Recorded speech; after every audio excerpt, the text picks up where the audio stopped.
Welcome to our channel. నేను నవీన్. ప్రస్తుతం టాలీవుడ్ ఇండస్ట్రీలో తేజ గారి కుమారుడు జూబ్లీ హిల్స్ పోలీస్ స్టేషన్ మెట్లు తొక్కబోతున్నాడట. అయితే ఎందుకు సడన్ గా ఈ వార్త వైరల్ గా మారడానికి కారణం ఏంటి? ఈ అంశం పైన మనతో మాట్లాడడానికి సీనియర్ అనలిస్ట్ శ్రవణ్ గారు ఉన్నారు. సార్తో మాట్లాడదాం. నమస్తే అండి. నమస్తే అండి. ప్రస్తుతం టాలీవుడ్ ఇండస్ట్రీలో తేజ గారి కుమారుడు జూబ్లీ హిల్స్ పోలీస్ స్టేషన్ మెట్లు తొక్కడానికి అన్ని సన్నాహాలు చేస్తున్నారట. అయితే ఏ అంశం పైన ఆయన పోలీస్ స్టేషన్కి వెళ్లాల్సి వస్తుంది, ఎలాంటి కేసుల్లో ఆయన ఇరుక్కున్నారు, ఈ అంశాలు మిమ్మల్ని అడిగి తెలుసుకోవాలనుకుంటున్నాను. తేజ మనందరికి సుపరిచితుడే. చిత్రం సినిమాతోటి దర్శకుడిగా పరిచయమైన శివ చిత్రంతో కెమెరామెన్గా తన అంటూ స్థానాన్ని నిలబెట్టుకొని తెలుగు చిత్ర సినిమాలో ఒక బెస్ట్ టెక్నీషియన్గా మంచి పేరున్నటువంటి డైరెక్టర్. అయితే తేజ ఫిలాసఫర్గా చెప్పొచ్చు. ఒక రకంగా చెప్పాలంటే చాలా సందర్భాల్లో చాలా ప్రైవేట్ ఛానల్లో ఇంటర్వ్యూలు ఇస్తూ తన తాత్వికాన్ని కానీ లేదంటే లాజికల్గా ఒక క్యారెక్టరైజేషన్ తన తత్వాన్ని బయట పెడుతూ ఉంటాడు. ఆయన మాటల్లో కూడా చాలా సందర్భంలో నమ్మి ఒక స్నేహితుడు మోసం చేస్తే చాలా డబ్బులు లాస్ అయ్యానని కూడా చెప్తుంటాడు. ఆయన కుమారుడు అవితవ్ తేజ ఆయన మోసపోయాడు అనే ఒక వర్షను, లేదా ఆయన వల్లనే మేము ఇబ్బంది పడ్డామని ఒక వర్షన్. ఈ రెండు వర్షన్తో ఇరు వర్గాలు కేసు పెట్టుకోవడం జరిగింది. వాస్తవం ఏంటంటే ఏదో క్రెడిట్ కార్డు అప్లికేషన్స్ మార్కెటింగ్ మేనేజర్లు అట్లా వస్తుంటారు కదా, లేదా పరిచయాలు అవుతుంటాయి.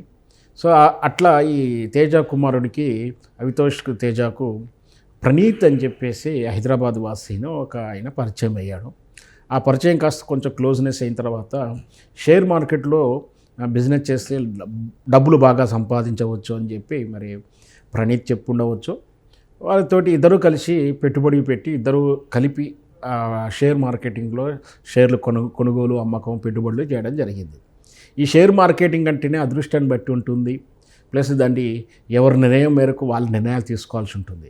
కానీ ఎక్కడైతే అత్యాశ ఉంటుందో అక్కడే మోసానికి అవకాశం ఉంటుంది. సో ఇక్కడ చాలా సందర్భంలో ఈ షేర్ల బిజినెస్ విషయంలో వినపడి ఉండే మోసమే ఇక్కడ కూడా వినపడుతుంది. ఏంటంటే లాభాలు వచ్చాయని చూపించడం, బాగా పెట్టుబడి పెట్టడం, ఆ తర్వాత నష్టాలు చూపించడం, లేదా ఇంకొకటి ఆన్లైన్ చీటింగ్ కూడా ఉంటుంది. ఈ మధ్యకాలంలో మనం చూసాం, మాజీ సిబిఐ డైరెక్టర్ జేడి లక్ష్మీనారాయణ గారి యొక్క ఫ్యామిలీ వాళ్ళ వైఫ్ ఆన్లైన్లోనే ఇట్లా పెట్టడం, లాభాలు ఉన్నట్టుగా చూపించడం, తీరా డ్రా చేయబోయేసరికి అవి డ్రా కాకపోవడం, ఈ తరహా మోసాలు. అంటే అసలు లాభాలు వచ్చినా కూడా నష్టం చూపించడము, లేదా అసలు అది వర్చువల్గానే చూపించేసి ఆ తర్వాత అది డ్రా చేసుకున్నట్టు డ్రా లేకుండా అవకాశాలు, ఇట్లాంటి మెయిన్ ఈ షేర్ మార్కెట్ బిజినెస్లో జరిగే మోసాలవే. ఇక్కడ కూడా అదే కేసు వినిపిస్తూ ఉంది. ఈ ప్రణీత్ అనేది వాడు ఈ తేజ తరఫున హ్యాండిలింగ్ చేశాడంటే ఆ కొనడం అమ్మడం అంతా కూడా ఆయనకి మేనేజర్ పర్మిషన్స్ ఉంటాయి. అంటే పరిచయం కాస్త కొంచెం క్లోజ్ అయిన తర్వాత మాటల్లో వచ్చినది సీరియస్ అయిందా ఇప్పుడు? ఎస్, మాటల్లో స్నేహం పెరిగి వాళ్ళు కలిసి వ్యాపారం చేశారని చెప్పాలి. ఓకే. షేర్ మార్కెటింగ్లో ఇన్వెస్ట్మెంట్ చేయడం అనేది ఒక జాయింట్ అకౌంట్ తీసుకొని దాని తరఫున కొనడం అమ్మడం చేసుకోవడం, మార్కెట్ పొజిషన్ చూసి ఎప్పుడు అలర్ట్గా ఉండేసి తక్కువ ధర కొనుక్కోవడం, తక్కువ ధరలో ఏవి దొరుకుతుంది, భవిష్యత్తులో వాటికి డిమాండ్ ఏముంటుందో చూసుకోవడం, లేదా ఏది తక్కువ ధర రేట్ పడిపోతూ ఉన్నప్పుడు తొందరలోనే ఉన్న షేర్లు కాస్త అధిక ధరకు అమ్మేసుకోవడం అనేది ఒక విచక్షణతో కూడిన నిర్ణయం అది. సో ఇది స్పాంటోనియస్గా లక్కీతో కలుపుకొని తన అనుభవాలతో కలుపుకొని చేసే నిర్ణయాలు. ఫర్ ఎగ్జాంపుల్ రేపు మాపు యుద్ధం వస్తుంది అనిపించినప్పుడు కొన్ని షేర్లు పడిపోయే అవకాశాలు ఉంటాయి. అంటే ఇట్లాంటి గెచ్ చేసుకోవడం కానీ, ఆ కంపెనీ మీద రూమర్ కానీ, ఆ పరిస్థితుల్లో రాజకీయ అనిశ్చిత పరిస్థితులు ఇవన్నీ ప్రభావితం చేస్తూ ఉంటాయి. అంటే ఒక రాష్ట్రంలో ఒక పార్టీ ఓడిపోయింది అనుకోండి, నెక్స్ట్ ఇంకొక పార్టీ వస్తున్నప్పుడు ఆ పార్టీ తాలూకు వ్యక్తుల యొక్క కంపెనీల షేర్లు పడిపోతాయి, కేసులు వస్తాయి, ఒడిదొడుకులు వస్తుంటాయి. ఈ మధ్యకాలం అవి కూడా చూస్తుంటాం. ఇవన్నీ కూడా తన వ్యక్తిగతమైనటువంటి విచక్షణాధికారంతో చేసే నిర్ణయాలు. సో దానివల్ల లాభాలు వస్తుంటాయి, నష్టాలు వస్తుంటాయి. లేదు వాంటింగ్లోనే లాభాలు వచ్చినప్పుడు కూడా హిడెన్ చేసేసి నష్టాలు వాళ్ళ పార్ట్నర్లకు చూపించి లాభాలు వారించేటువంటి వ్యాపార సంస్థలు జరిగే మోసం. సో ఈ విధంగా ఈ తేజకు 11 లక్షల రూపాయల నష్టాన్ని చూపించాడు ప్రణీత్ అనే వ్యక్తి.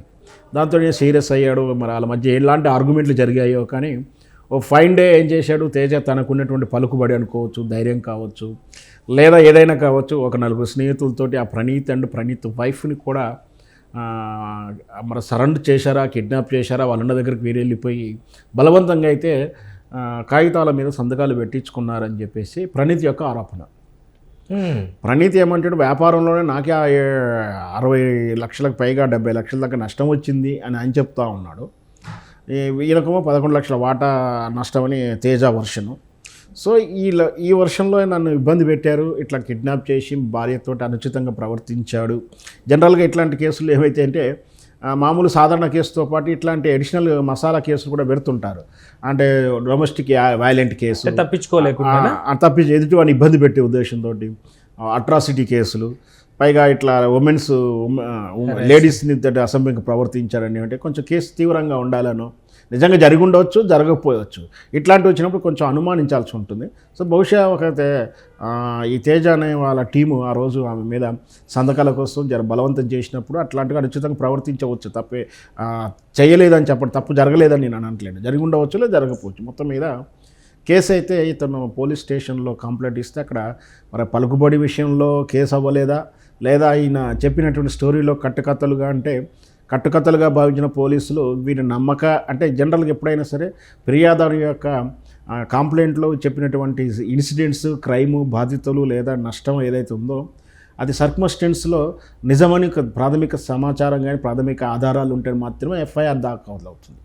అంటే ఊరికనే నన్ను బాగా కొట్టారు సార్, రక్తం కొట్టొచ్చినట్టు కొట్టారని చెప్పి ఊరికే చేతులు కట్టుకొని టక్కు టెక్కేసుకొని పోతే రక్తం కొట్టొచ్చినట్టు కాదు కదా ఏమంటే. సో అట్లా ప్రాథమిక లక్షణాలు కానీ ప్రాథమిక సాక్ష్యాలు కానీ కనపడాలి, వాళ్ళు ఉండాలి. లేదా నిజంగా కావాలనే పోలీసులు ఆ విధంగా మరి పెద్దవాళ్ళతో ఎందుకు అనుకున్నారా, ఏదో జరిగింది మొత్తం మీద అయితే పోలీసులు అయితే నమోదు చేయకుండా వీళ్ళు కోర్టును ఆశ్రయించారు. ప్రణీత్ టీం కోర్టు ఆదేశాల ప్రకారం ఈ కేసు కట్టాల్సి వచ్చింది. నిన్న ఈరోజు పోలీసులు అయితే తేజ మీద పోలీస్ కేసు అయింది. దాంతోపాటు దానికన్నా ముందే మరి ఈ కేసు అయ్యే అవకాశం ఉంది కాబట్టి అనుకున్నాడేమో ఈ తేజానే వాళ్ళ మీద ఒక వారం రోజుల క్రితనో అనుకుంటా, బహుశా 2-3 రోజుల క్రితం ఆల్రెడీ వాళ్ళు ఫిర్యాదు చేశారు. సో ఈ మొత్తం మీద కేసు అయితే అయింది. ఇక్కడ నేను ఆశ్చర్యపడాల్సింది, మనం చర్చించాల్సింది ఏమిటంటే గతంలోనే తేజ నేను ఒకరు స్నేహితుడిని నమ్మి మోసపోయాను, మొత్తం రోడ్డు మీదకి వచ్చాను, ఓ దశకు వచ్చేసిన అంతా పోయింది అని ఒక ఇంటర్వ్యూలు ఇచ్చారు. అంటే అట్లాంటి ఒక స్నేహితుని కానీ ఒక థర్డ్ పర్సన్ వ్యక్తిని లేదా ఒక సెకండ్ పర్సన్ వ్యక్తిని నమ్మి ఏ విధంగా నష్టపోయిన విషయాన్ని ఆయన గ్రహించి కూడా కొడుకుకి సజెషన్ ఇవ్వకపోవచ్చా, లేదా కొడుకు అనుభవం లేకపోవచ్చా, కానీ తాను కూడా ఇప్పుడు చిక్కుల్లో పడ్డాడు. మరి అది నిజంగా నష్టం వచ్చిందా, ఏం జరిగిందా, కానీ నష్టాన్ని పూడ్చుకునే ప్రయత్నం చేయనప్పుడు నిజంగా వ్యాపారం నష్టం వస్తే ఇద్దరు కూడా సమానంగా నష్టాన్ని భరించాల్సి ఉంటుంది. సో నిజాలేంటో వర్షం అయితే మనకు తెలియదు. ఇప్పుడు మనం చర్చించినంతా కూడా మీడియాలో వచ్చిన సమాచారమే. ఒరిజినల్ వర్షన్ వాళ్ళ ఏదైతే విక్టిమ్ కానీ అదే తేజ కానీ లేదా ప్రణీత్ కానీ చెప్పినప్పుడు మాత్రమే అది ఒరిజినల్ వార్త, ఆ నిజమేంటో తెలుస్తుంది.